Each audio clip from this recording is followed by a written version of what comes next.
அனைவருக்கும் வணக்கம். இது டாட்டா டியாகோ டீசல் வண்டி. இது இப்போ ஏர் ஃபில்டர் மாற்ற போகிறோம்.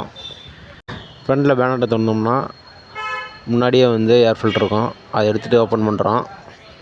ரொம்ப கொஞ்சம் சிம்பிளாக தான் இருக்கும் இந்த ஏர் ஃபில்டர் கழட்டுறது. 8ஆம் நம்பர் போல்ட்டு மட்டும் தான் போட்டிருப்பாங்க. ஈஸியாக கழட்டிடலாம். இது கழட்டி பார்த்தா தான் எவ்வளோ டஸ்ட் இருக்குன்றது தெரியும். மேக்ஸிமம் எல்லாருமே ஏர் ஃபில்டர் மாற்றிடுறது நல்லது. ஏன்னா அது தூசி தட்டி போகிறது வேஸ்ட்டு தான். ஏர் ஃபில்டரோட ப்ரைஸ் நான் நெக்ஸ்ட் வீடியோவில் சொல்கிறேன். அதை மாட்டுறப்ப சொல்கிறேன்.